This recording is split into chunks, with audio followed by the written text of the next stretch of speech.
welcome to the Chaotic Wholesome Talk Show. We're off to a start tonight. It's been a day, but we are excited to be here. Hello, welcome. I am one of your co-hosts, Kate Purcell.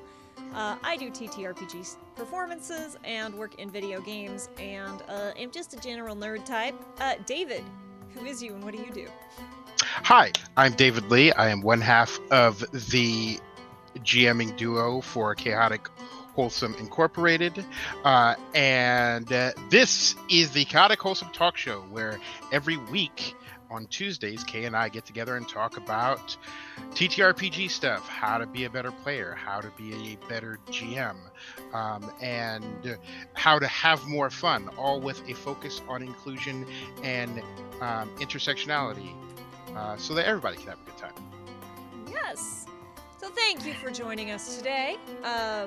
David and I are still on a little bit of a buzz because if you have somehow not seen the billion tweets that I've put out, we did our first episode of The God Plane, Season 2, or Campaign 2, which is our original horror game.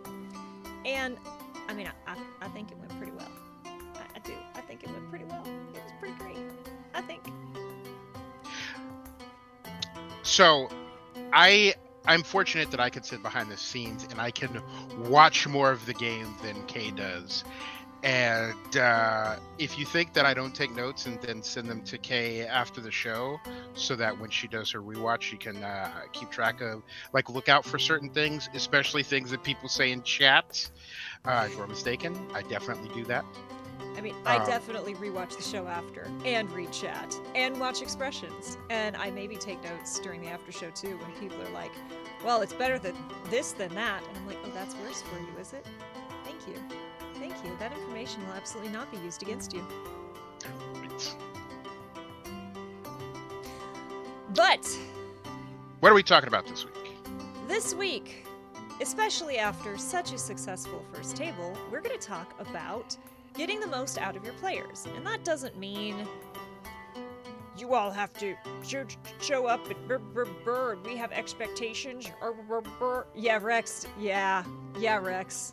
If we ever play together, you're in trouble. No, David knows I've had a busy month. In different games throughout the past month, I have made one of my GMs cry, made 3 out of the 4 players in a game cry, and then made 2 out of an X number of party members shout, "What the fuck?" regarding my character, and my webcam is crooked, so that's fun. I just noticed that. So yeah, I'm on a roll. Yeah, I'm on a roll right now. I think that's what you call that.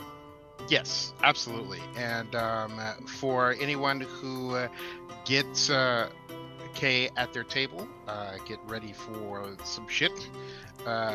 Kay always... Obviously, Kay brings a lot of energy, but also Kay will throw you a curveball, guaranteed, every time. I've never watched a stream that Kay has been on where she has not slung a curveball to someone. Sometimes I do it in a tricksy way. Sometimes I do it to David when I'm like, yes. Oh, I know where this is going. What if I just convince the whole party about this red herring and make us go 5 days out of our way? Yeah. Just to see how angry it's going to make David. It's fine. It's fine. I just have to build something and put it there. It was a home game, so I didn't mind. He was able to be like, wait, no, where did you all... Okay, you did this. I'm like... And for people, especially, with home games, it is okay to say, oh my god, I have nothing for this. Well, because that has happened to me multiple times. On top of that, too, I absolutely did that thing where I was like, I am entirely, like, I went, oh, he's dropped a hint about this thing, and then he's dropped a hint about this other location. And these two things sound similar, so what if I just convince the whole party that they're the same location? And the rest of the players weren't paying enough attention to catch that they were not the same thing. So they were all prepared to go on a 5-day trek And David was like, A, nothing is there. B, that takes you 5 days away from the adventure. And I knew David wouldn't let us do that, so that's why I was like, I'm just gonna be a little gremlin. I really should have, and I really should have put something there. But sometimes you're low on brain power, and that's that. Oh yeah. That's beside the point. Outside of my being a chaos gremlin, today we're going to talk about how to get the most out of your players. And that doesn't mean, and I very much want to stress this, I've had GMs who were like, if you play in my stream game, you will show up. There are cosplay requirements. There's this kind of requirement. You have to have this type of background. Having requirements around microphone and camera qualities for a stream game is understandable, but like, my God playing crew, there was absolutely no obligation, much less request for them to dress up. But they wanted to anyway. Right. And they all killed it. Let's be very clear about that. Absolutely. So I want to just spend some time to talk about how do you, especially with people you haven't played with before, how do you make a space that is exciting and welcoming, where people can bring their whole selves to the table? Because when you play TTRPGs, you do put a lot of yourself out there, often in ways you don't expect. So that's what we want to talk about. And yeah, David, did you want me to lead this, or did you have a... Ooh. Step 1. Write good content. And not necessarily write good content, but like have content that interests your players. Part of why we get such great performances is because we'll reach out to people and say, hey, here's the rough idea for the story. And they go, oh man, that's cool. I want to do it. And if... I'll say really quickly, and then I'll let you finish. And that doesn't necessarily have to mean it is something 100% completely original. It's something never heard of before. That's not what that means. Go on DM's Guild, buy a couple of modules, run them. You don't have to sit down and agonize over the type of foliage that would fall off of a tree at this particular time of year. Like, you don't have to be that guy. I am that guy. Don't be that guy. Save yourself some effort. There are tons and tons and tons of brilliant people who have come up with, frankly, better stuff that I have written on DM's Guild. Go buy it. It's usually incredibly cheap. Support these small creators. We've had people on the show who have made really cool things. Go out and buy those. Run those on your channel. Run those at home, especially run those at home. But have stuff that people are interested in and excited to play.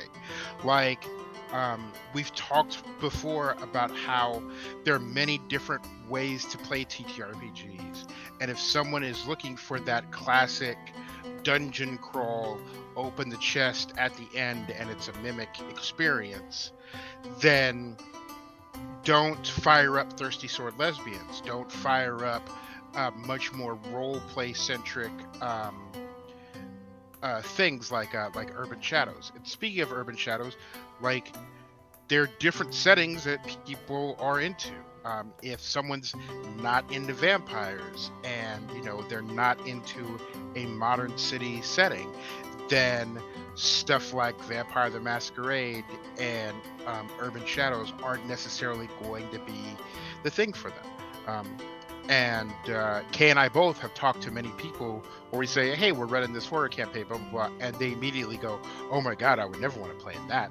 Like I keep scary, no. And we it's not personal. It's not personal at all. It's like, we want our players to be as excited about what we're doing as we are. We don't want someone on the show who's like, I guess I'll play this. It's fine.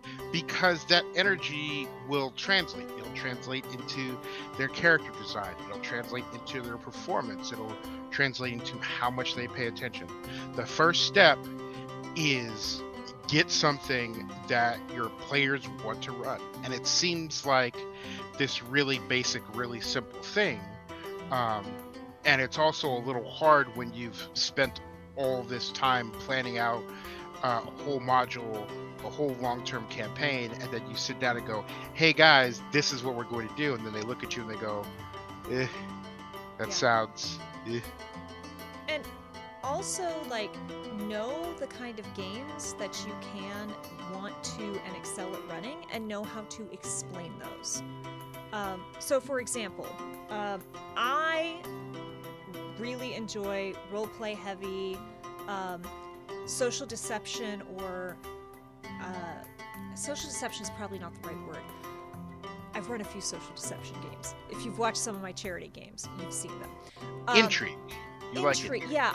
I like so with Godplane, first episode, we made it very clear to the characters, you will not know each other. You are going to come in and find out about the other characters as you go through. And that worked for this group and clicked, and it was awesome. But that doesn't work for every group, and that's not how every group should be run. For this particular table, it worked great. But making sure that you work with your players so that they are incorporated into the world and they have stories to tell and secrets to keep or reveal, that can really help anchor your players in. And also, I really, especially as you're reading over a module, whether you created it or you're just running it, like, what are the pillars? That's what I always come back to. I interviewed the creators of Tales of Bastyria, which the Tales game with Velvet, and they talked about how they made pillars for the game, and every single thing, because RPG sprawling, there were all sorts of ideas that could go in. And there were, when it got to be time, there were too many and things were conflicting, and what do we use? Their guiding star was they would sit down and say, does this tie into a pillar? Yes or no? And anything that didn't tie into a pillar was cut, to keep the message and the focus very clear. TTRPGs, things are going to wander and meander. That's fine. It's okay. But if I sat down, so it's not spoilers if I reveal the pillars of Godplane, is it? I feel like people already have an understanding. Nah, they can know. No, because we told the players. So, as part of how we presented the Godplane is, it's horror, it's original, there's going to be a lot of different kinds of horror, it's not really a jump scare campaign. The pillars are hidden truths revealed, unlikely friendships, and redemption. With that knowledge, everyone was able to come to the table and be like, oh, I need to tick a couple of these, if not all of these boxes. And when you give players a guiding star of like, this is what this campaign is going to be about, it's so much easier for them to build these characters that fit into the world and fit, even if you haven't built your complete narrative yet. We're gonna go through this thing. Okay, these characters all have these hooks that I can now build into this world and help. Even if the world isn't built from scratch, they're now part of this world because they tie into these different ways. They thematically fit. They make sense. It's kind of like the running joke is in Vox Machina, the first campaign of Critical Role. All of the characters make sense for D&D, and then there's Percy. Right, and so when the animated series came out, all of the memes were like, Grog, Vex the thief. Vax the thief. Like, it all made sense, and then it was like it would go to Percy to be like, woke up in the wrong anime, but he's just rolling with it. Right. And like, it worked because they're a group of professional actors and performers. And that one-off can be really fun, but if you're looking for a cohesive, exciting group, that's a really great way to do it, is tell the players the theme ahead of time. And, multiple times I've been invited to a game, and I'm like, hey, I was invited to a gritty, urban, modern fantasy at the height of the pandemic. And I'm like, I really can't deal with gritty, modern right now. I need complete escapism. Not to say I won't play it in the future, but that just wasn't what I wanted at the moment, and that saved a lot of friction at the table. So. And in the same vein of having something exciting and making sure that your players are on the same page, you also want to. I have a note about this. You also want to manage expectations. You want to make sure that your players know what they're getting into, know what to expect of you, and know what they should be expecting of each other. And part of that is, when you reach out to players before your session 0, and part of that is in your session 0. For instance, everyone who's ever played with me knows there's a rule of you can have whatever kind of character background or motivation that you want. You could be as zany and off the wall as you feel like. But when it comes to conflict, at the end of the day, you all should be working towards the same goal. I don't want a situation where 4 players have to convince one lone player to just go along, or where one player has to convince 4 players to just go along. Everybody should be like, regardless of our similarities and differences, this is our goal, this is what we're working towards. And is Bardley not behaving? I think my music is not being proper, but I can discuss while I fix this. Also, I mean, we did a whole episode on like edgelords and difficult characters, and it's important to, I don't want to say control your own character, because I don't think that's right. Agent. Yeah, you need agency around your character, no question. But also, it is your job to be part of the party, at least early on. I play Soul, and Soul is not, in the Emergency Power podcast, is not 100% sold on this whole, join the crew, be part of this group idea. But that doesn't mean they're not going along with things. That doesn't mean that everyone, they have reasons to go along, even if it's not the usual reasons that everyone else has.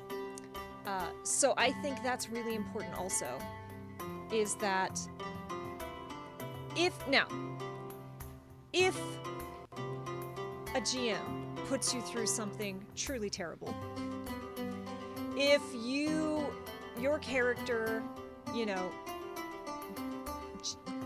you go through a battle, you go through a betrayal, you go through something that is truly and terribly, horrible for your character, then, and your character's like, I don't want to keep going on, I'm having trouble. If you are like, I don't understand how my character's going to stay motivated, that is a different conversation. And that is a time when you can work with your GM. But if it's like, well, I'm playing the coolest character in the world, and I'm just going to show up here, and why should I go along with you all? That's lame. Don't do that. Hey, how are you doing? Welcome to the stream. I interrupted you, David. What else were you saying? Just like I was saying, make sure everybody's on the same page. And one way you do that is through having a really good 0 session. We're running the horror campaign, and it was really, really important. We've talked about this many times, and we will continue to talk about this in case anyone ever misses it. It's really, really important to give your players a heads up, to find out what they're okay with and what they're not okay with. And even if you're not running a horror game, there are themes where your players may be or will be upset by that. Like, my home game isn't a horror game. Did I put a giant fucking spider in it? Absolutely. 2 sessions after the giant spider did one of my players go, are we going to run into that many more giant spiders? And I'm like, kinda. There's a lot of, and he's like, maybe I'm not too into spiders. And I was like, ooh wee, that would have been a great thing to tell me about 2 episodes ago. And we talked it out and we worked around it. But there was an element of, ooh wee, did I just tick this person's arachnophobia? Same thing with various types of abuse and other forms of just like awful things that happen in the real world that someone may not necessarily want to deal with in their fictional game. Like, I'll be the first person to kill a fictional kid for an emotional impact. It's like, listen, little Timmy's liver is going into the pot and we're making soup. And some people are like, listen, if you kill a kid around me, I can't handle it. And I'm like, that's fine. That's fine. Okay, it's like, no killing kids. What about if I just make them really sad? Because, they'll have some sort of pet. They'll have a pet squirrel. And they're like, no, don't do that either. I'm like, okay, well, definitely going to kill their parents. But the point is that, if my game is all about how kids are sold into slavery and then, their suffering is used as a battery to summon a god, then people who are like, hey, don't torture kids, are going to have a problem with that. And it's important to, cover that and get that out in the open so that your players can have a good time. Because, I have more things in my arsenal than torturing kids. I mean, there are plenty of other types of people I can torture. It's fine. And yeah, for Godplane, it was also really important for us to build a list of all the things that they just straight up would not encounter, right? There's a whole list. Our Godplane warning form, consent form, was literally 2 pages. 2 pages of lists. 2 pages. 2 pages of lists. And it was various levels of these are things that will be frequent. These are things that will be mentioned but not, and might happen occasionally but won't be in depth. But I mean, it's really important for people to know what they won't be dealing with. And I even after all that, we had a 0 session, we talked things out. We sent, I sent out a thing and said, send me any major things, here's a very brief survey with a space for you to write in anything you don't want to deal with. Then I sent out the complete form, and then I made an anonymous form that we check after and before every episode where people, they don't have to have their name on it. And these are players that most of them I know pretty well by this point. Yep. They don't have to put their name on it. They don't have to explain to me why. They can say, I'm not okay with this topic. And cool, it's not there anymore. It's that simple. So being open, if someone comes to, I feel like, I've discussed this in enough little circles. I don't like dogs. I've been bitten by a lot of dogs in my life. I was in a game where they were doing that forced cute thing, where it was like, in order to pass, you gotta let the dog lick your face. And I'm like, nah. I don't care. If other people in the party have dogs, great. If there's dogs in the world and other people want to pet them, great. Just don't force me to interact with that. And I recognize it's a silly thing, but it's also a line that I have to bring up because I'm like, I'm not okay with doing that. And if anyone, it's literally a case of if a GM tells me, oh, well that's a weird, I don't know, if I'm like, then I don't want to play with them. There's a lot of very simple warning signs, red flags that I can just back out of a campaign with.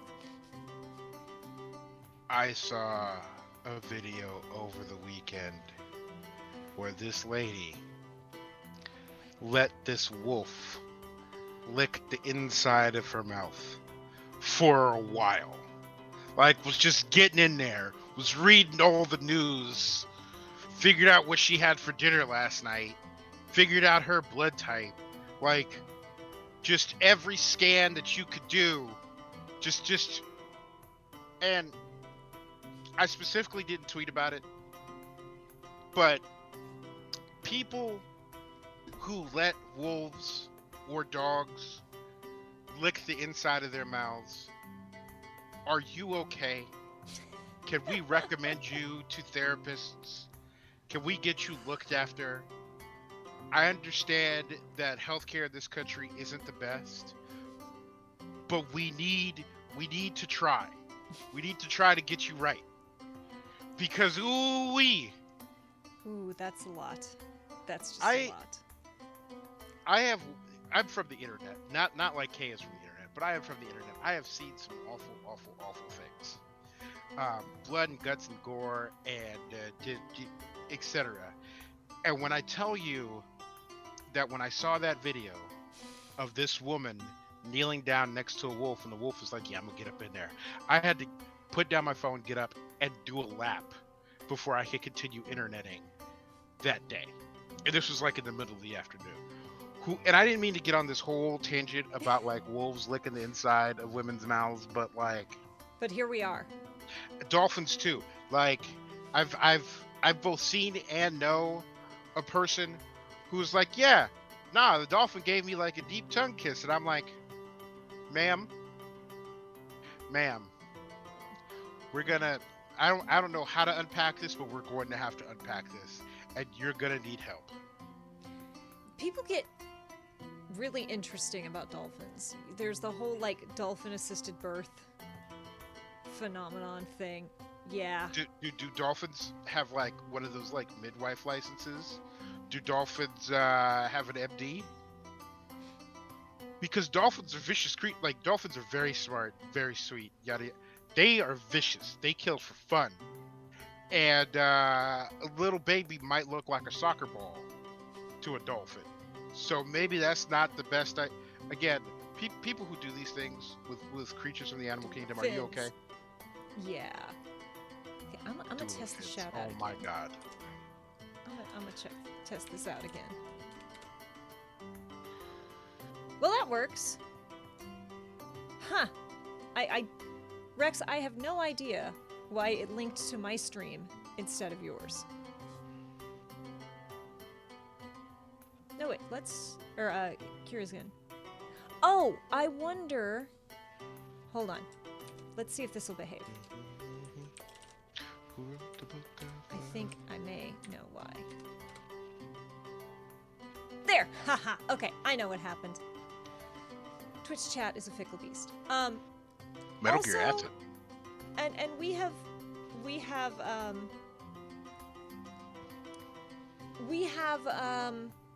talked about this a little bit, but one of the best ways to really get the most out of your players, to really get them enthused and excited, and is just to be a fan of your players and their characters. And let's be honest, some people make that easier than others. Mm-hmm. If your character is a meme, I'm gonna have a hard time getting super excited about it. Well, it depends on the meme. But also, like, one person who I play with, and I love playing with them, but, like, we're in a game, and I'm like, my character's like, come, center stage, do a thing. And they're like, huh. And, you know, they're very quiet, they're kind of off doing their own thing, and then at the end of the game, they're like, no, I had a great time. I really can't wait for next week. And that's just how they are. And it's like, okay, you so long as you're having fun, right? Then, you know, I am so lucky to be playing with this group on Godplane, because I'm going back and rewatching. Because look, when I'm GMing, I've got 3 screens and they're still not enough, right? Yep. And I've got half the time I've got like especially if there's important information to deliver and I have to make sure the details are in there. I've got half of my players' faces covered by, you know, this data that I have to read out. So going back and watching, and like I knew that one person like reacted, but when I go back and watch the VOD and all 4 people are like that makes it so easy to be a fan of your players. But you know, even your quiet characters can become a servant of a god. Even your quiet characters can bring the super exciting, quirky things. And, just really hone into what are they enjoying? What are their characters bringing? And how can you amplify? Because I know, especially, and I feel like this is especially true for GMs who are running their first not home game, your first podcast, your first streamed game, your first YouTube game. GMs are like, I have to tell a story. And so they tell a story and they kind of drag the characters through it. And often the players are kind of like, okay, like, yeah, that was a cool story, but like, I was just kind of there.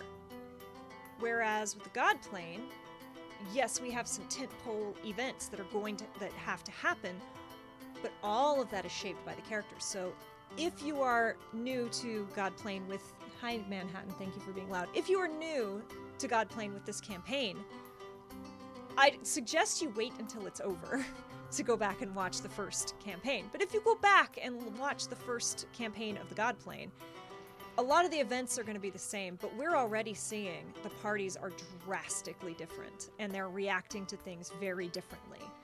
And I think the stories, even though the major beats are going to be the same, these stories are going to come all out very, very differently. Just because we have built it around these players, these characters, and even my plan for one of the characters in the first episode of the first campaign of God Plane, I was like, haha, I know how this story is going to end. But a lot of things changed over the course of the game itself, and one of the players had to miss a couple episodes, and we found a way to write around it. But that absence became a major event for that character and changed the end of their story. So it was growing and evolving and adapting the whole time it was there, which again makes the players feel very involved. And, I like to plan things. I have at least a rough idea for how the campaign is going to end when I start it, how each character's story is going to end at the beginning. But those aren't set in stone. They change as we go through. So yeah, just be a fan of your players. It helps so much. And one of the things that you glanced over is getting the best performances out of your players means giving them room to giving them room to grow as characters, giving them room to show off what they're good at. And that requires a couple of things. One, give your characters set pieces. Like, if you have a paladin and that paladin has turn undead, put undead in your story. Let your monk deflect missiles. Right. If you have a rogue in your party and they've got thieves' tools, give them a lock to, give them a high pressure, you got to get through this door, you have to pick this lock. Give them something cool to do with their kit. But a big part of it is making your players feel safe and making your players feel comfortable. With a couple of different campaigns I've run, for some reason I always end up with someone in the party who's just quiet. And not in a bad way, they're just not as loud and outgoing as other people. And so, I'll check in with them. I'm like, hey, are you having a good time? Is there something going? And I've been fortunate where they've all been like, no, this is great. I love this. And if they weren't comfortable and if they didn't feel safe in the storytelling and I didn't check in with them, then when I gave them their set piece, they might not embrace it.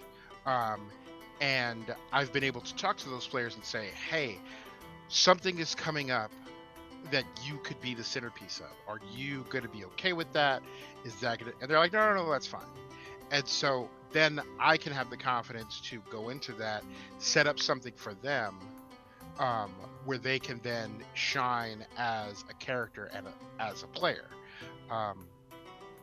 But yeah, a big part of it is making your players feel safe and making them feel comfortable in your campaign. And giving them a certain amount of freedom. I'm kind of known for characters who are bullshit.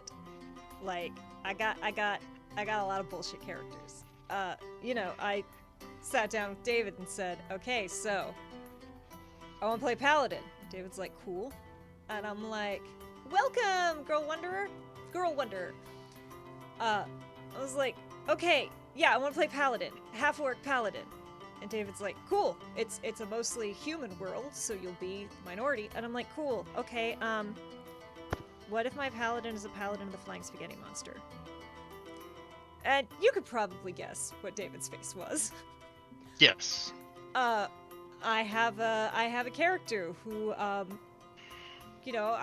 was gonna play in a campaign, and I'm like, I really want to play this character, but it's gonna involve messing with them being involved in the royal lineage, right? I don't want to really get into that in the campaign, but in order for this whole story to make sense, I need that.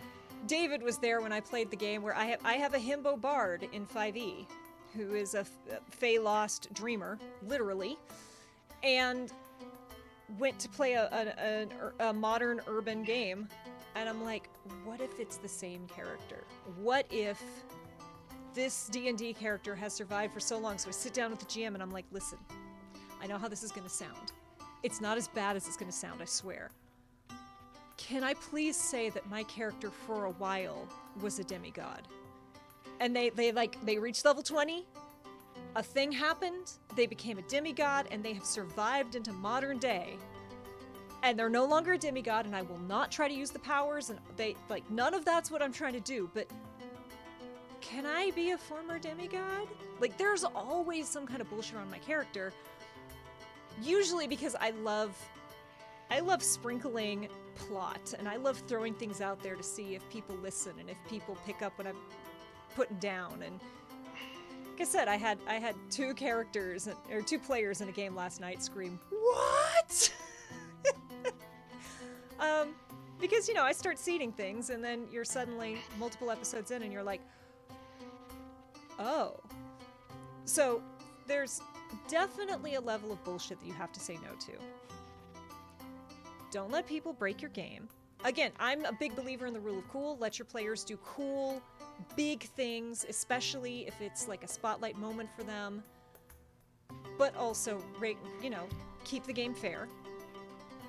But also, if you can let them bend some rules to tell a cool story.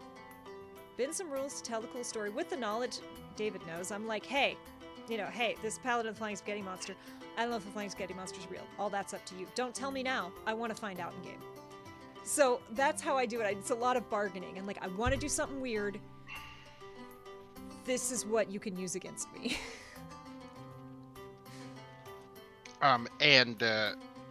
That leads into another really good point.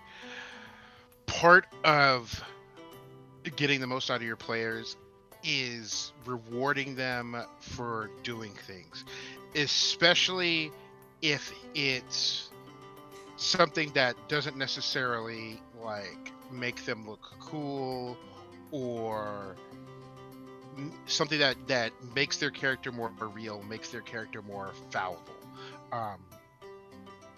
You want to put them in a position whereby they're not necessarily afraid of failure, they're not afraid of looking bad, and instead it adds to the overall richness of the game.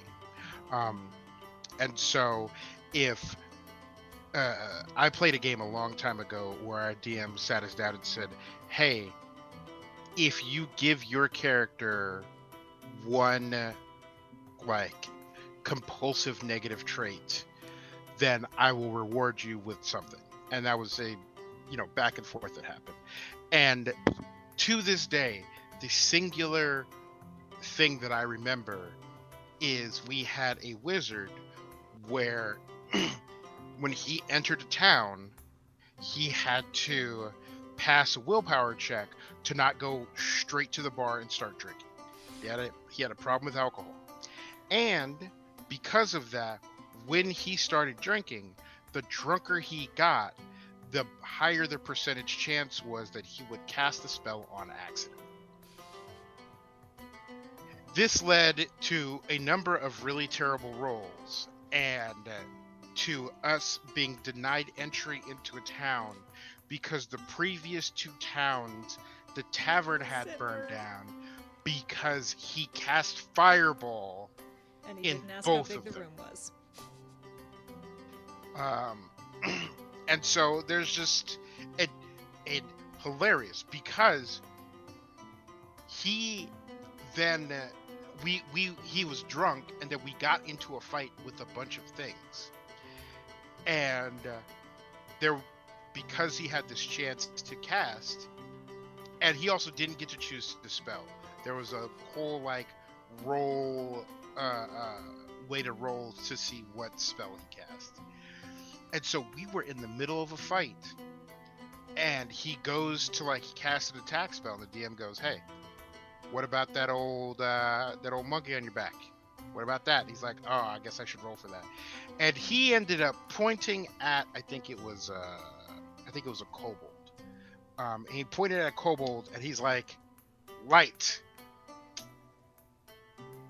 And it's like, it's moments like that, right? He's like, "I'm gonna blow up this thing, light," and it's just the most harmless spell in the whole Rolodex. When 2 hours before he burnt down a tavern with a fireball, and still had 2 in his spell slots.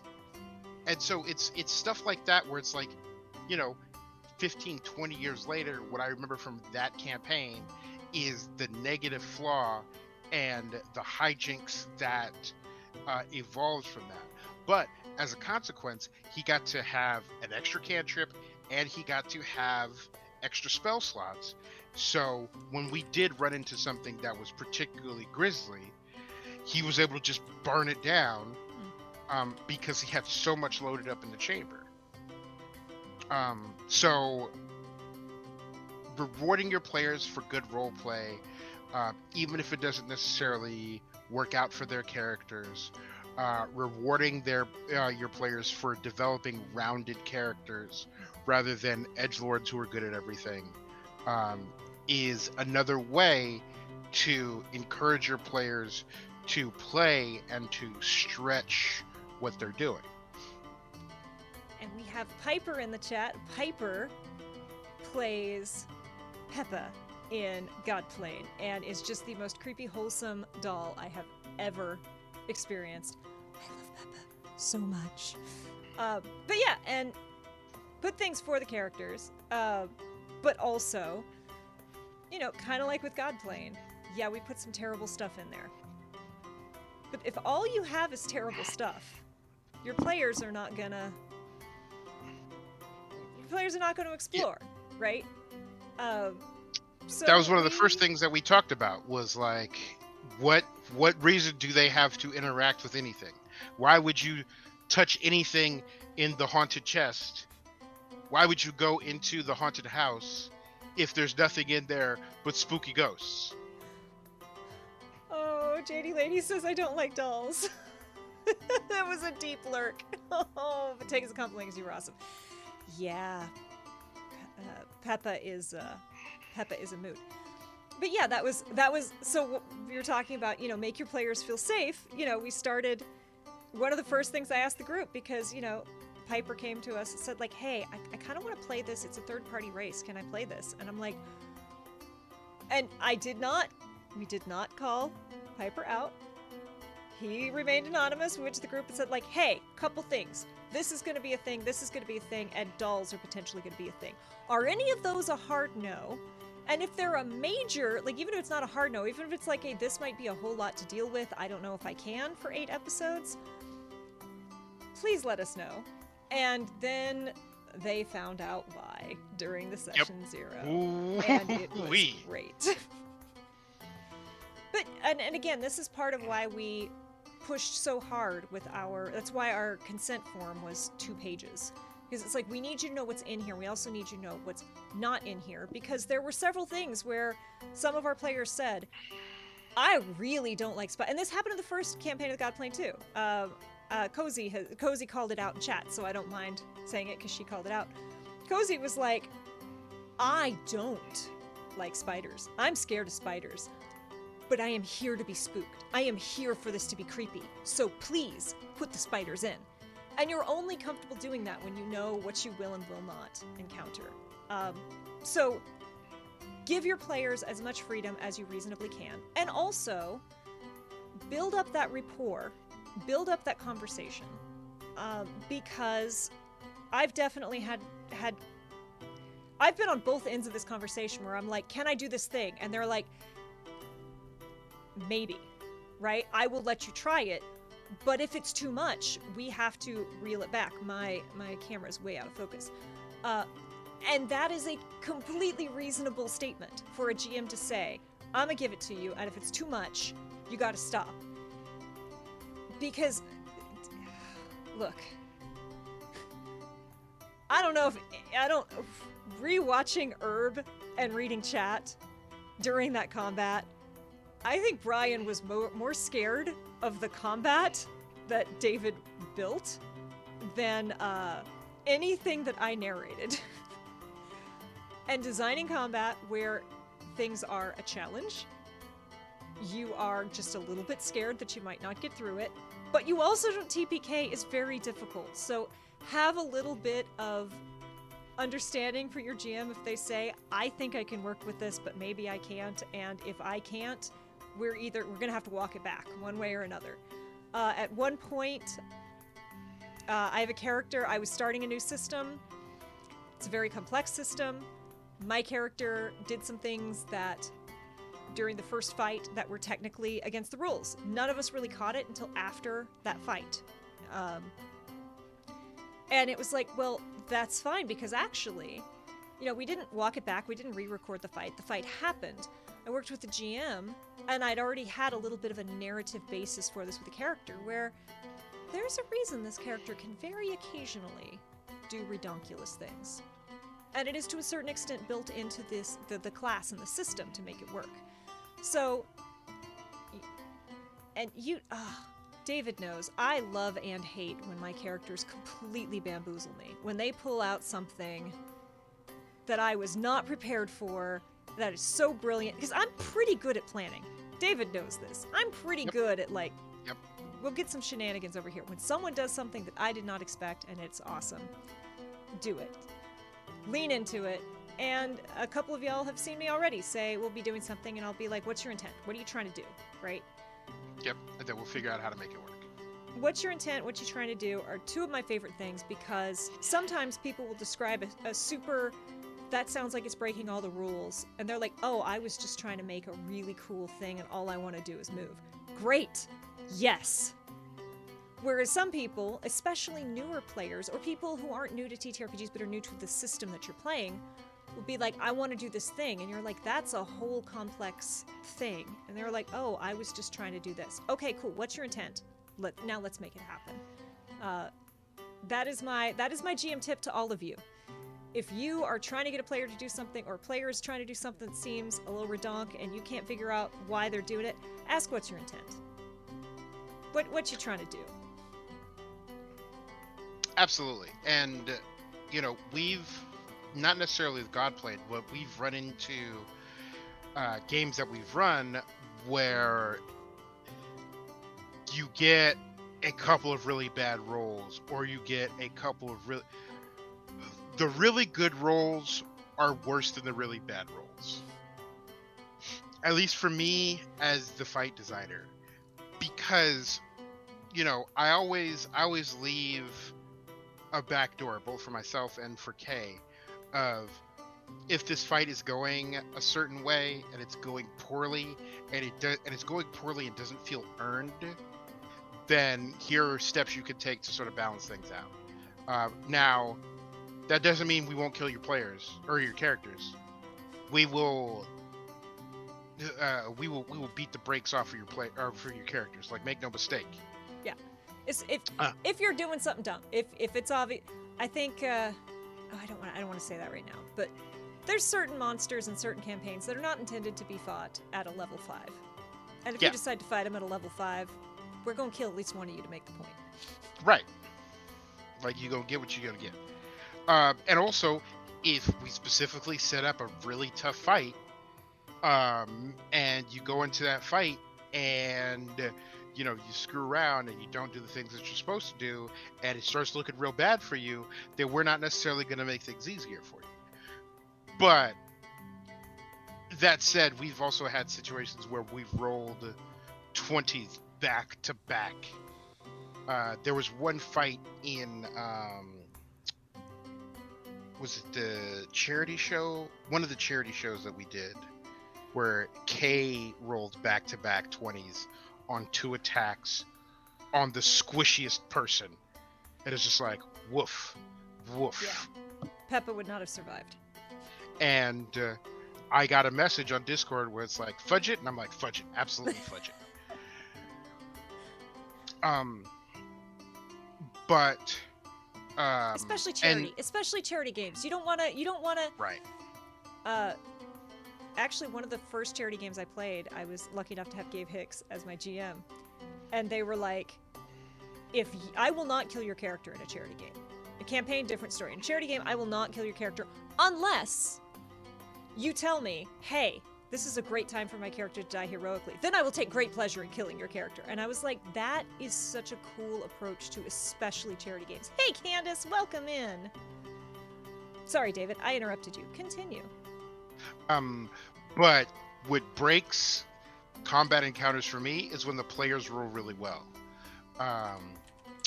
One of the big fights in God Played last season, we had 3 characters in the same round, all back to back. I'd block that out of my mind. Why did you bring that back up? And Kay messages me and she's like, I think we're out of hit points here. And I'm like, but the fight was supposed to go for like another 3 rounds. And she's like, I'm like, well, he's dead. That was that. But yeah, like there is. But that's part of being a GM, and then also that gives your players a great feeling of power and accomplishment when they absolutely dumpster the big, ugly thing that you threw at them. Who was it? There was some. I don't think it was Brennan Lee Mulligan. There was some well-known GM who was telling a story about early on. They ran a campaign and they were going to give everyone a weird random item. They're like, you can have it's not a weapon, just pick a magic item that you want to do something with. And someone the ranger was like, I want a dragon of arrow slaying. Or I think no, they met up with someone. Someone owed them a favor, and they're like, I want you to forge me an arrow of dragon slaying. And GM's like, why? I'm like, I don't know. Sooner or later, it's Dungeons and Dragons. Sooner or later, we're gonna have a dragon. And he's like, okay. And fast forward a year and a half, and a dragon shows up, and they were like, I pull out my arrow of dragon slaying. And GM's like, excuse me, where'd you get that? And they're like, remember? Right. And GM's like, but dragon was still a much higher level than them, right? Difficult thing. And he's like, okay, you've got 1 arrow of dragon slaying. Shoot the dragon. Yeah, shoot my dragon. They'd gone into the dragon's lair too. So, yes, this is the strong. Shoot my dragon. Nat 20. Dragon's dead. Ooh. They didn't even get around. And they were like, I could have fudged it. I could have, there were all these things I could have done. But he's like, but they earned that. Yep, and absolutely. That is the fight that they talk about to this day. Not all the other encounters that lasted however long. It is that. Oh my god, and we got Sauce up in here too. But yes. And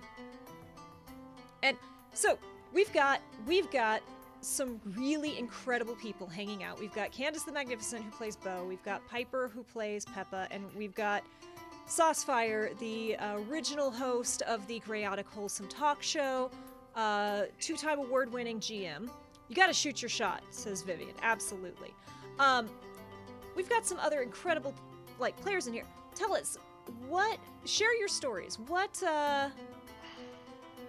has made you feel, what tables or what have you as a GM done to empower your players, excite your players? What has a GM done for you players that made you really excited about a game, that made you really commit?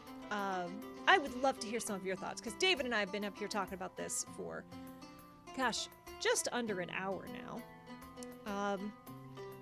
And you know, we've covered a bit of ground, but there's still more to cover.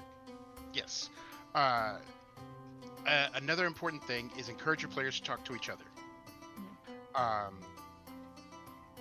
There are times when your players will conspire against you as a GM, and that's very bittersweet, because on the one hand you're glad everybody's getting along, on the other hand 4 brains is always better than 1, and many a plan has been reduced to rubble because 4 people get together and go, okay, how are we gonna...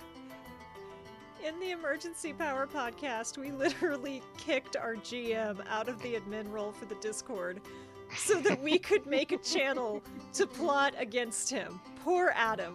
Poor Adam. But so many, especially in 5e, and there's another system that I'm blanking on. But there are a couple of systems that offer a great deal of synergy between classes, where so many skills and spells and everything dovetail with one another really well. And, you know, like we talk about tanks, and we talk about damage dealing classes, and we talk about healers. And so if you have a party that has a fighter and a rogue and a cleric, maybe the cleric shouldn't be the one in the face of the dragon trying to slap it. Starfinder, in Starfinder, I play a Solarian who is basically a cosmic paladin, right? Like a paladin powered by the galaxy themselves.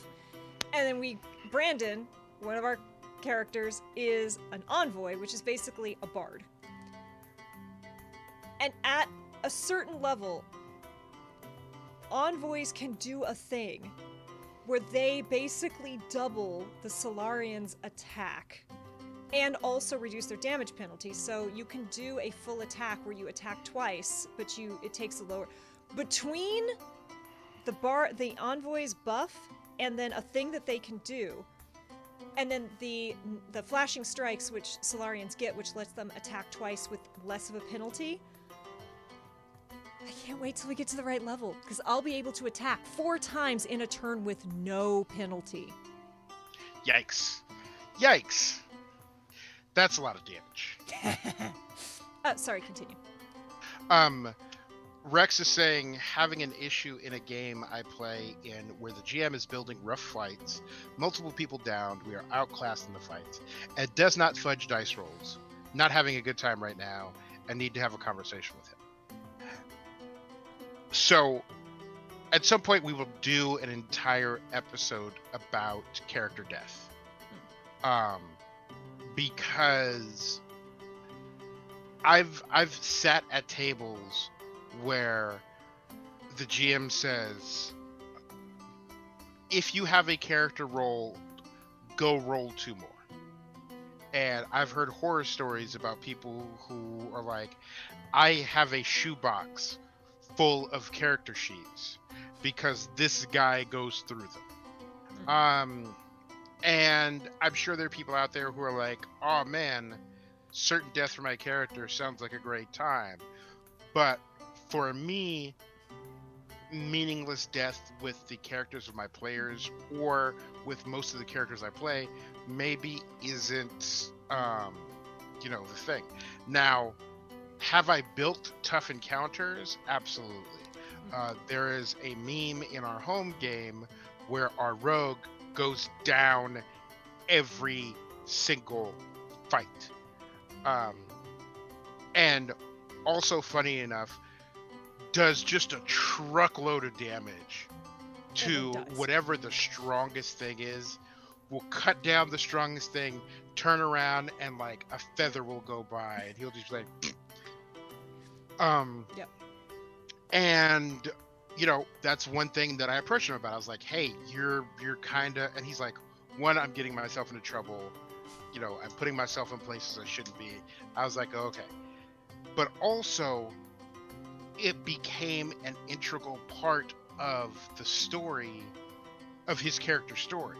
And so now there are things happening in game where gods and other forces have taken notice of how he skirts death on a regular basis.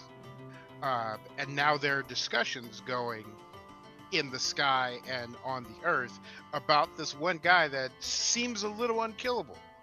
And so, especially if things, aren't necessarily going well, especially if you have like a series of bad combat encounters, that it's never a bad time to check in with your players. Yeah. Because, And if your players are having a good time in this struggle, great. Like if you're giving them the full Dark Souls experience, fantastic. If they're into that, if they like hurting themselves, great.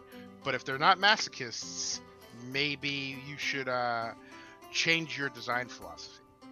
And David knows I love sacrificing a character for the right time at the right moment. I played the what was it called?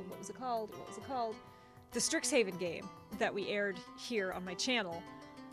At one point, I was like, I'm a jump and I'm gonna do this thing to save them. And Jim's like, you realize that if you fail that roll, your character will die. Like, I'm like, yeah. Like don't pass go. It was being swallowed whole by a Tarrasque, right? Like there was not a coming back. Yeah. And I'm like, if this is cool, this is this character's arc, and I'm here for it, especially in a shorter game. Now, as David said, Godplane is a horror game. The combats are supposed to be really scary. But home games, you don't always, it depends on the tone, and if you're not having fun, absolutely, please talk to your GM. It's not going to be a fun conversation, but it's also not a fun game right now. So backing up a little bit to chat, Piper says, GM's constantly DMing me about my characters, for one thing, is one thing that makes him want to be very involved, which David knows. I nag people. I'm like, hey, what about this? And I often try to do it in exacting but vague enough terms where, because I also I love taking characters from people's backstories and making them prominent. But I also try to be very careful and considerate with that. B. Dave talks about in any of his games, unless it is specified in the background that their parents are mean or bad parents, the parents are great. The parents adore the character. The parents will hug them and tell them they're proud on their way out. Because too few of us have that. And he's seen it impact people a lot. And that really, the concept of, yes, I love things like betrayal. I love social intrigue. I love all of that is really fun and interesting for me to play with. But I also want to respect the stories that my players are telling and the emotional state of the person or peoples who are going to be playing through that story. And maybe, I don't know, I've known people who created a character who was inspired by a dead relative. And then if I turn around and make that dead relative betray them. No, that's not okay. And some people would say, well, that's their fault for not telling you. No, that would be my fault for not saying, like, hey, what is this person like? Are you okay with X themes? Because that's very, very, very important. Saucefire says, now go kiss, me forcing my players into romances so they become attached to each other emotionally. I find players do that on their own. Yeah.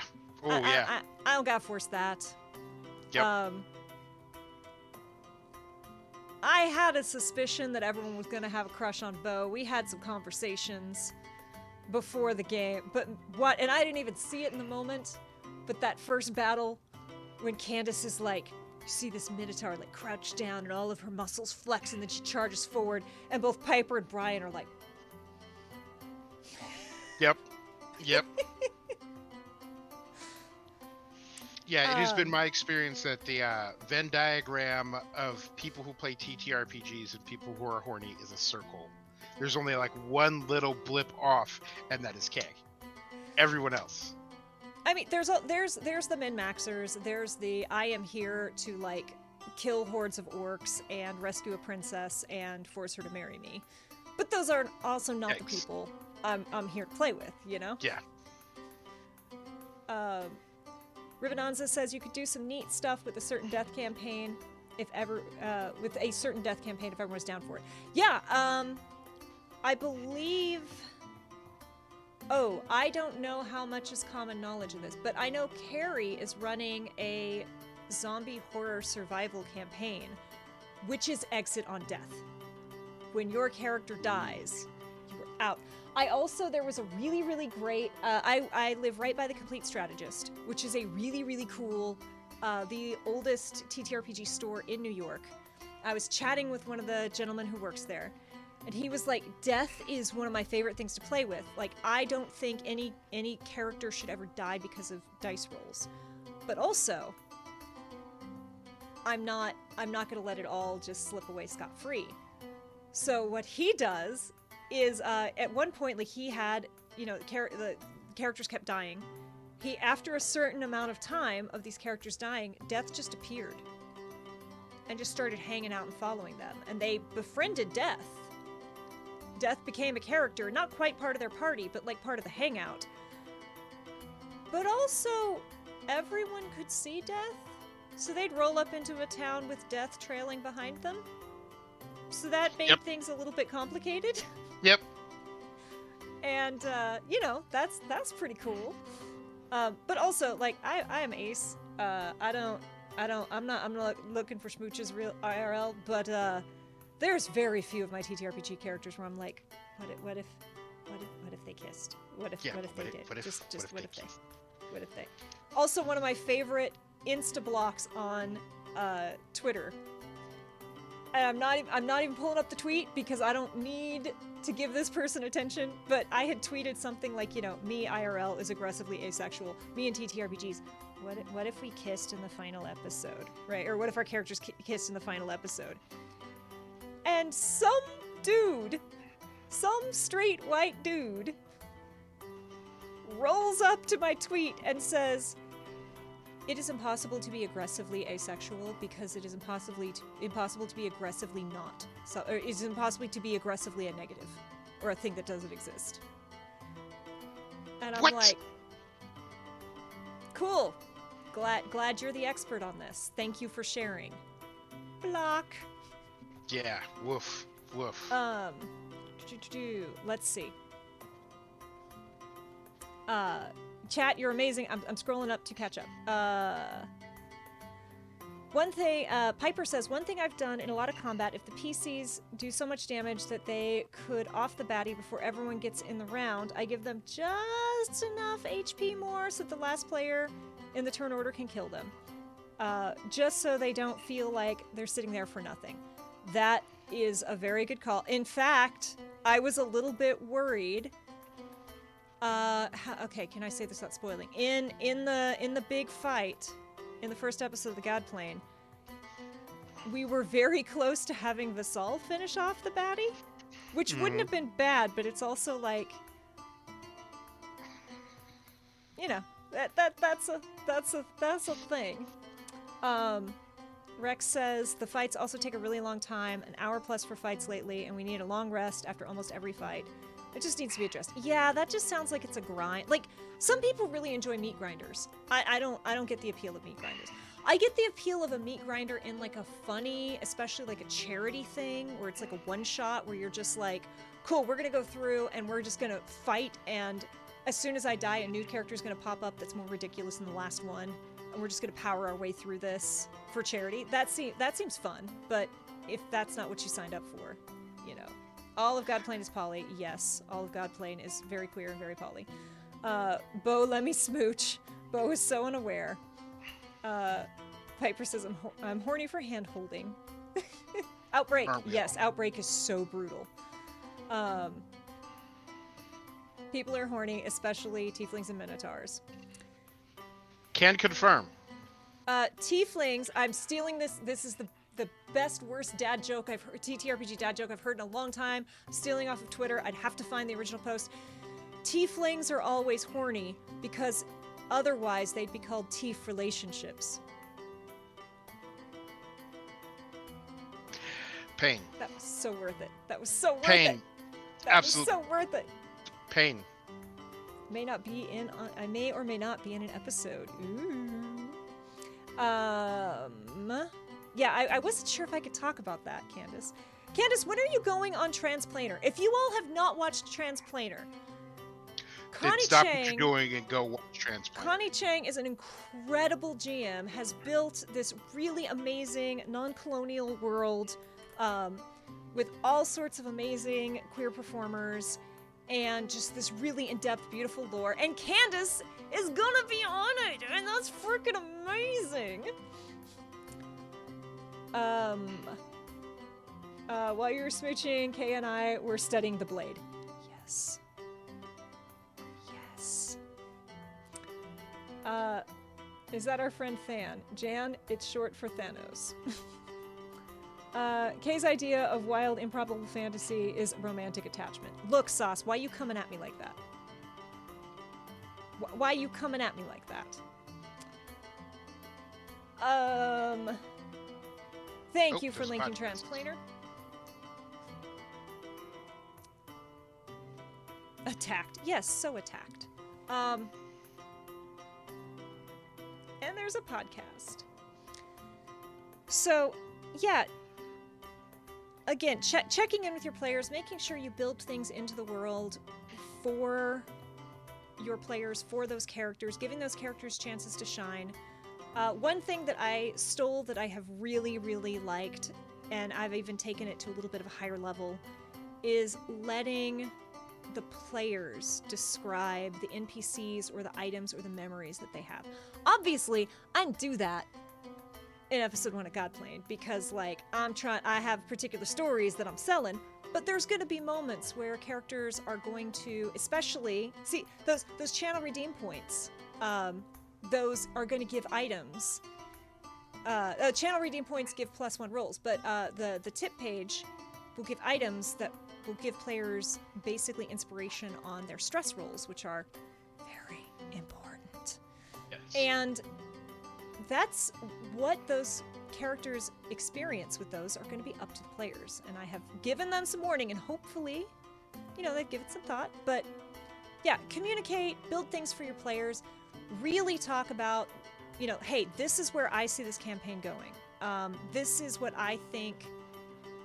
These are the kinds of themes that we're going to run. And then taking what people give you, and whenever you can, yes, and. Whenever you can. Yes, those channel redeem points. Ribbonon says, very sad that the dab is temporarily turned off, but if I do not turn it off, then I will 100% forget. And redeeming dabs in the middle of Godplane just kind of ruins the flow.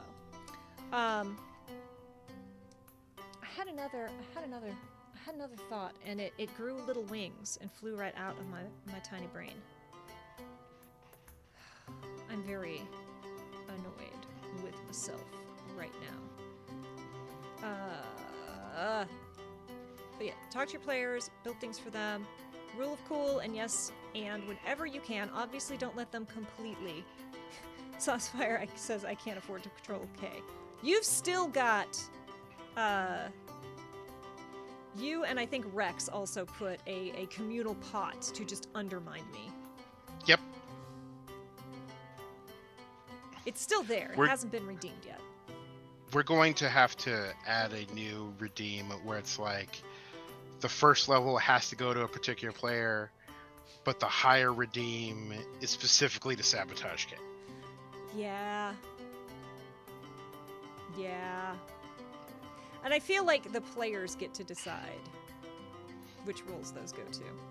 Yeah. Actually, no. David gets to decide which rolls those go to, because David will know which ones will actually bone me. I gave you points. Fair. Save from some fall damage. So you hear that, Sauce? Yes. You got to be nice to me in order to unlock your dastardly plan. Because yeah, David wants to undermine me just as we were talking about this. I don't remember if it was in the zero session or if it was just like during break, but it's so strange for me because again, be a fan of your players is really just the best advice.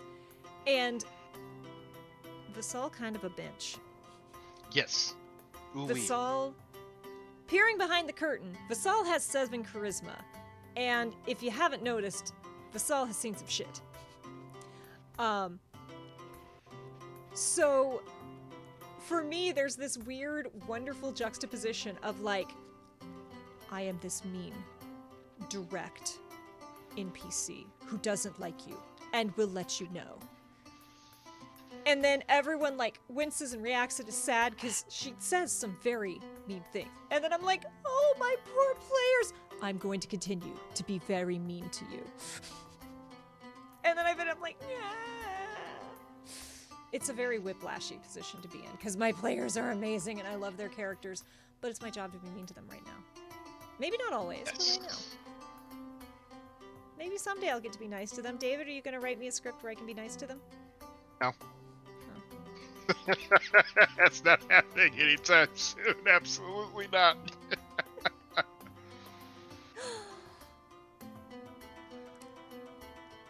Sign.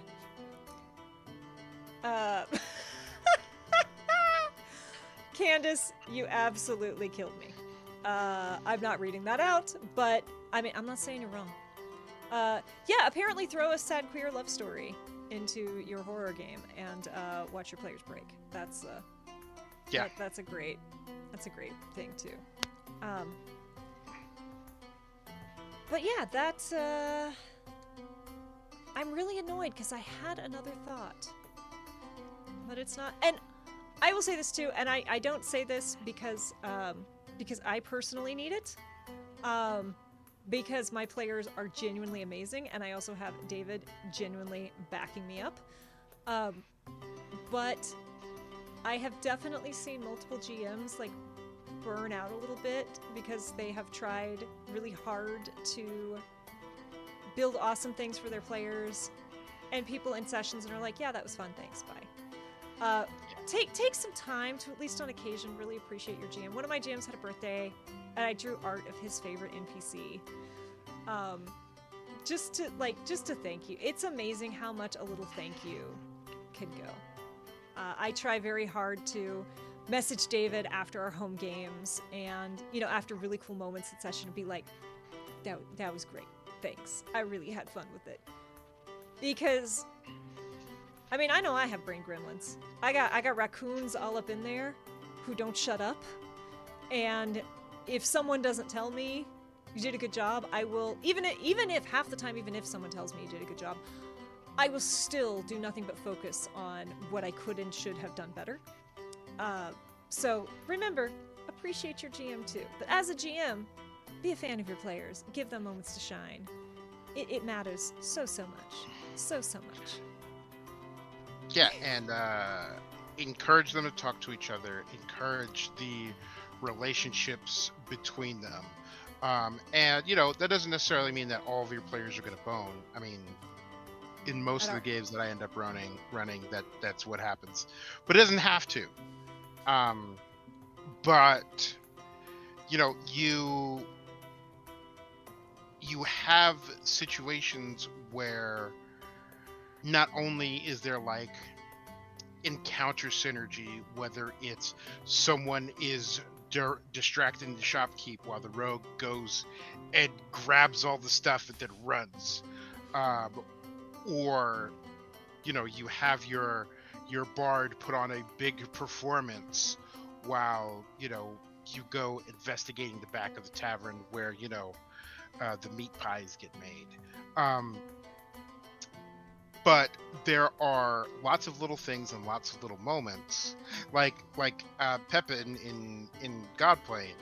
There was this really, like, there was this moment of like, oh, have you heard of our Lord and Savior? And I was like, ooh wee, this is going to be a topic of discussion for the next 7 episodes. Yes. And lots of other,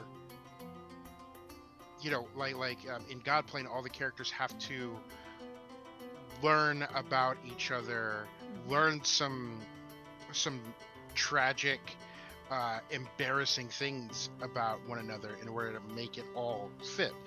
And Godplane, the focus of it is on those stories. And even if you're running a long-term home game, or you're doing something with a different theme, you're going to have a much more rich collaborative storytelling experience when the players aren't just working with you, but they're working with each other. And yeah, we deliberately set up Godplane where we told everyone your characters won't know each other. Usually, most parties, at least a couple of the characters will know each other. But really, so like in my Starfinder game, I've got this cosmic wanderer who just kind of drifted up and is rolling with the party now and is being very cagey about putting out their information. I'm not telling Alex I'm wrong. You're gonna warp it into your plotting. Us? We wouldn't do that. We've never. I don't know what you're We've talking never about. done that, and we never will. But like, it kind of got to a point where the party was like very trusting and was not gonna ask questions that would really help my character, help them learn some of the things about my character. And one of the players came to me and said, "Hey, we need to do X with Y. You might have I think your character would have the contacts to do that." And I'm like, "You're right." So I reached out to the GM, and it opened this whole, like, one player said to me, "I think your character could do this." I went to the GM. GM and I worked together. GM got to create a new NPC that they were so excited to play. And we got to kind of work out a whole backstory between these two. And it put us in this cool position where they're starting to see different sides of this character and like what's real, what's the lies that they're telling, to kind of, and it's making everyone more curious rather than my just sitting around and going like, we'll need to ask more questions. We're building this lore and seeding intrigue, and it's gonna come more naturally and more exciting now. Likewise, I love to work with the GM to start seeding, especially especially for certain characters. I like seeding things where the player, by the time the player that I'm directing it to figures out what's happening, it's already been going on for a while. So my himbo bard realized that they have this paladin that they really are fond of the paladin. The paladin can't take a compliment and can't take a thank you.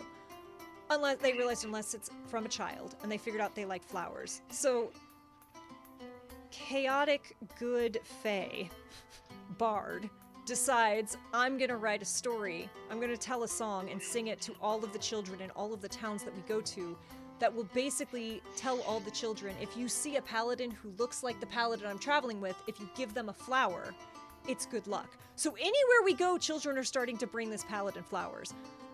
This has been going on for a very long time. Paladin has not yet figured it out. But Paladin will. And GM, took this idea and was like, cool, here's how this mechanic is going to work. Like, didn't just take my idea. Was like, here's the mechanic for how this other character can figure it out. If you perform below the passive perception, they will figure it out right away. Or they can figure it out on their own, right? Like, so when your players bring you something cool, roll with it, because it gives them so much more agency. Spend some time working with your players on their characters. Ask them questions. Because often, you as a GM have an understanding about what you want to do in the story you want to tell. And there is certain information that you need in order to tell stories, regardless of what the story is. So for Godplane, but also for some of my other games, it's kind of like, hey, you're playing this character. Would they be related to blah? How do they feel about blah? And you can start with some fairly innocuous questions and kind of feel out, okay, this will fit, this won't. But I mean, I've had one player in particular who was like, here's what my character, like, Taliesin Jaffe is like, I write very complex backstories, but they are only from my character's perspective. My character knows X, Y, and Z, but they only know that because their family has told them. And I understand that that might not be the truth. The actual truth of it might be different, and I'm fine with that. That belongs to the GM to do whatever they want with. I had one player who's all like, here's what I got about my character. I don't know anything else about him. And I'm like, cool. Are you okay with, and they're like, yes. And I'm like, well, what if yes. Like, I couldn't even finish. They're like, whatever you want to do, surprise me.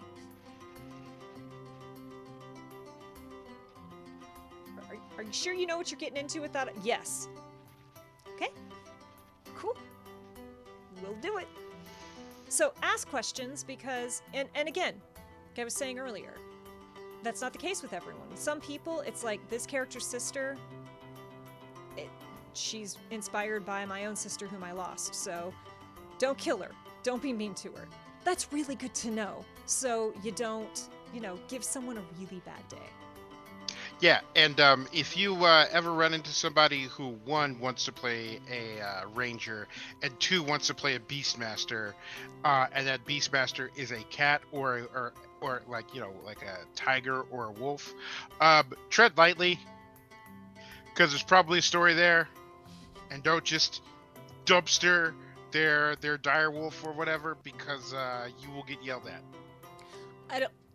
If any of y'all, I'm a big fan of Dimension 20. If any of you have ever seen a Crown of Candy, a Crown of Candy, it is a TTRPG Game of Thrones set in a candy world. It is brutal. Multiple main characters die. But the most disturbing death is not a main character. It is Brennan Lee Mulligan being an evil GM, and it is wonderful. It's so good. And welcome in, Jason. Jason Domokame did not only the overlays for Godplane, he did all of the beautiful assets that you see on Twitter. His graphic design. But yeah.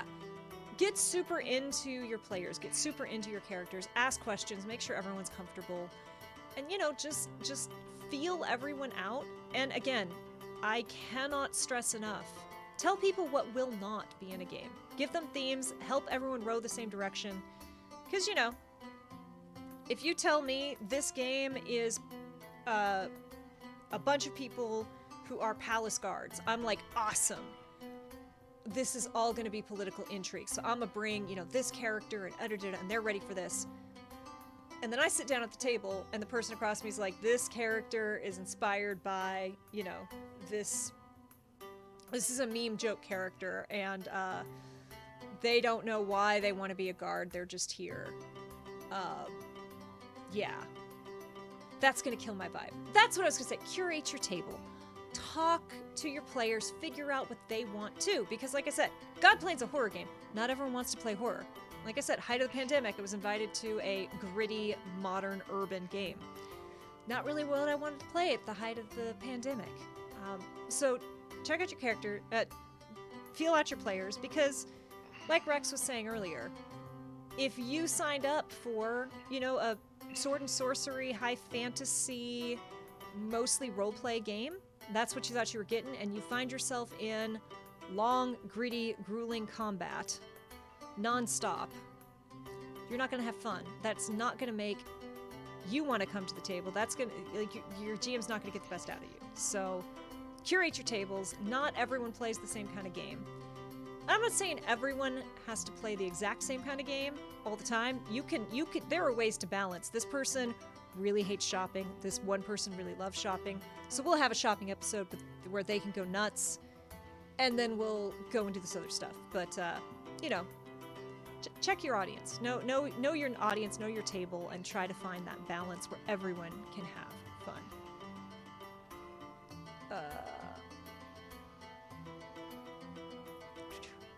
Hold on. Or we are not playing what instead? Sorry. In Why addition aren't to we Godplane. Oh, Candace misspelled Godplane with Gosplaying. Oh, see, my brain auto-corrected it. Gospel. Oh, the GOT Game of Thrones Candy Edition. Yeah, it's brutal. I mean, I would not want to play that and a horror game at the same time because it was brutal. But, I mean, if we I would wanna... definitely run that game. Oh, I would absolutely run that game too. I would absolutely run that game. And it was so funny too because it was so brutal. Characters were, like, kept dying. Tragically. It was horrible. There were, you know, the Red Wedding. Their version of the Red Wedding happened. But they're all candy people. One of them's made out of licorice. One of them was a Cadbury cream bunny egg. And so they like, there's How like they gonna a keep it on the chocolate inside, rabbit. though? There's like a chocolate rabbit cut in half, and he's like bleeding Cadbury cream egg down the front, and it was so wrong and wonderful and great. And yeah, that's what I'm saying. Not every game has to be super serious or super this or super that. If you can get that great balance of like, that's Gorn. Gorn is this VR gladiator game, which is brutal. And you beat the living snot, and there's blood, and it's horrible. And then it has a pinata mode. So whenever you hit people, they just explode with candy instead of blood. And it's like, oh, this game is now a completely different tone, and a completely different audience can also play it. If you can find those great little... Because I will say, I think that was the moment, David, when we completely won over our Godplane cast, was when they went, oh no, this is scary, and there's like a story and romance in the background here. Like, watching everyone in that moment was just like, And also, Candace, to be fair, 3 of y'all cried, and Carrie sat back and was like, Mm-mm.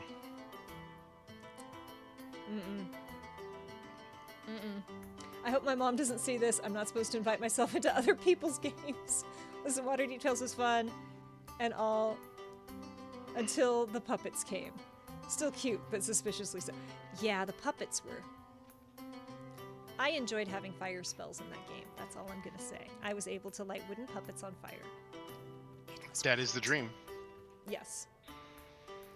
You'll get her. Carrie cannot hold out forever. I am so...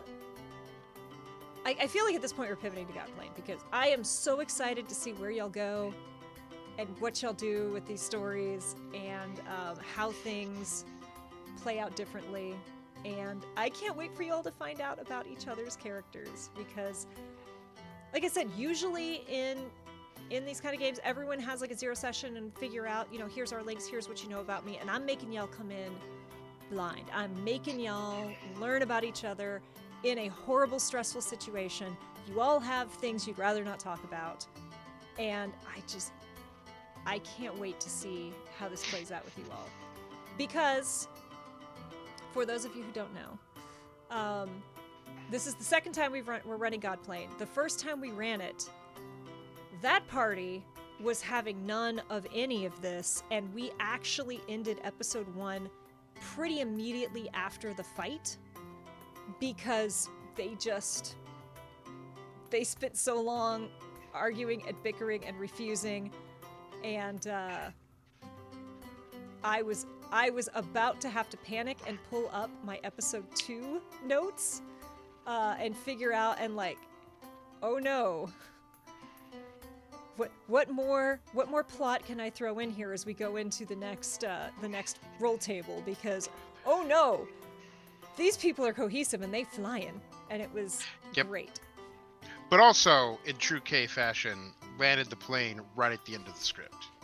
So jot that down. It was perfect. Yeah.